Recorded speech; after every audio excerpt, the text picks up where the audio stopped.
Sejam bem-vindas e bem-vindos! Vamos dar sequência às nossas aulas de algoritmos.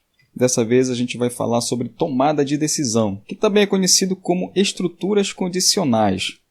A gente já falou sobre isso lá nas primeiras aulas. Lembra que a gente criou aquele algoritmo para uma corrida de obstáculos. E a gente também criou o algoritmo para como a gente vai lidar quando tiver um semáforo, né? Muito bem, só que agora eu vou te mostrar como é que a gente vai utilizar essas estruturas condicionais ou tomada de decisão no algoritmo para a computação. Ou seja, a gente vai utilizar aqui no Portugal. Então vamos lá, para o exemplo. A estrutura é muito parecida com aquela que eu já mostrei para vocês, tá? A gente vai ter a palavra se, uma determinada condição aqui, e aí a gente vai colocar a palavra então. Depois disso, na parte de baixo, a gente vai colocar o código que vai acontecer caso essa condição aqui seja atendida.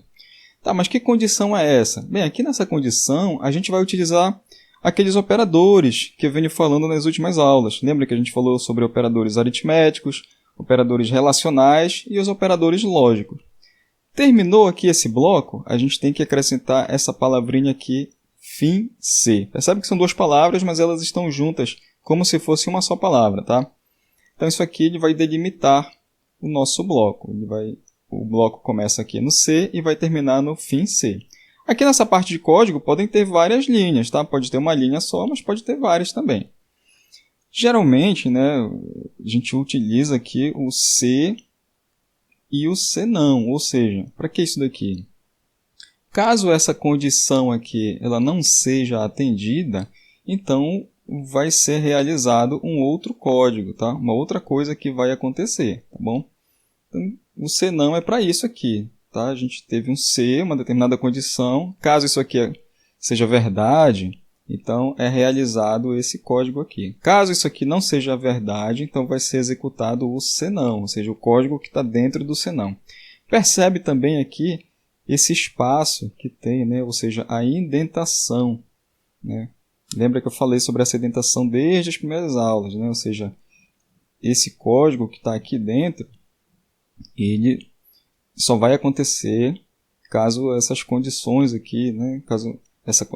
No caso aqui, esse código vai acontecer se o C não for atendido, tá bom? E a gente consegue visualizar melhor o nosso código, né? A gente consegue entender mais rapidamente. Olha, aqui inicia essa estrutura e aqui termina essa estrutura aqui no fim C. Bem, lá na aula que eu falei sobre o semáforo, né, nesse algoritmo do semáforo, eu falei que a gente pode usar uma tomada de decisão dentro da outra, ou seja, um C dentro do outro. Então, eu vou te mostrar aqui como é que fica no Portugal. O começo é igual, né? C, condição, então. Aí vem o código, vem o C não, e aqui eu coloco um outro C, ou seja, uma outra condição, né? Aqui é quando tenho mais de uma opção, tá? Ou mais de duas opções. Aqui eu tenho duas opções, né? Eu tenho uma condição e a outra condição é caso isso aqui não seja verdade, né? Então eu tenho aqui, se essa condição for verdade, e aqui o C não é caso aquela condição não seja verdade. Nesse caso aqui, essa condição aqui é caso essa condição de cima não seja verdade. O exemplo do semáforo, né? Por exemplo, se você vir a luz vermelha, então, né, pare. Esse foi o algoritmo que a gente criou lá em cima, né?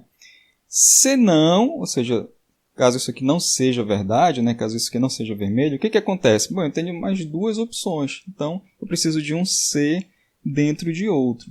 Se você não viu essa aula no que eu falo do algoritmo do semáforo, é importantíssimo que você assista para ficar mais claro o que eu estou falando agora aqui, tá? Então, tenho um outro C, eu vou ter um outro código a ser realizado, né, caso isso aqui seja verdade. E caso nenhuma dessas condições aqui seja verdade, ou seja, caso nenhuma dessas duas condições seja atendida, eu vou utilizar aqui o C não e um determinado código a ser realizado, tá? E aí eu tenho que colocar o fim C. Agora olha só como é importante a indentação, né? Esse fim C tem a ver com este C aqui de dentro. E aqui fora eu coloco um outro fim C, porque tem a ver com este C aqui de fora. Beleza? Vamos para o Visual G para a gente entender como é que fica na prática isso aqui. Então, olha só, eu criei um programinha aqui. Deixa eu executar o programa para você ver primeiro ele funcionando. Acho que vai facilitar teu entendimento. O que eu tenho que fazer aqui? Eu digito 2 números e o programa me informa qual deles é maior. Então, por exemplo, eu coloco aqui o número 8. Tá? Digite o número 8. Dou um Enter. Digite outro número. Vou colocar aqui 4. Pronto, o número maior é 8. É um programinha bem simples, só para você ver a estrutura do C e do C não. Então, olha só, eu criei aqui 2 variáveis para poder receber os 2 números que o usuário digita, elas são do tipo inteiro. E aí eu coloco aqui uma mensagem na tela, né? Digite um número, então a variável A será alimentada, depois eu coloco outra mensagem na tela, digite outro número, a outra variável é alimentada, e aqui olha só quem eu estou usando, né? O operador, tá bom? Então ele faz aqui um teste. Se A maior que B, então aí ele vai escrever aqui uma mensagem na tela.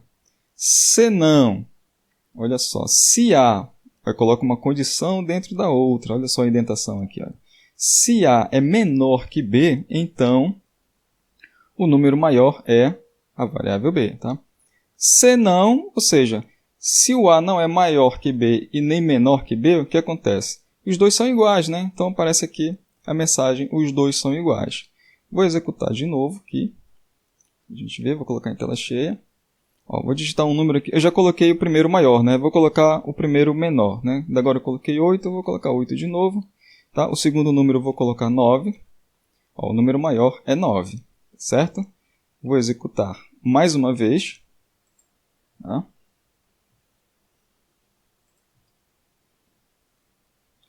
Então, achei aqui, vou colocar 8 novamente. E aqui eu vou colocar 8 de novo. Olha a mensagem aqui. Os números são iguais. Entendeu? Então, o que você tem que fazer agora?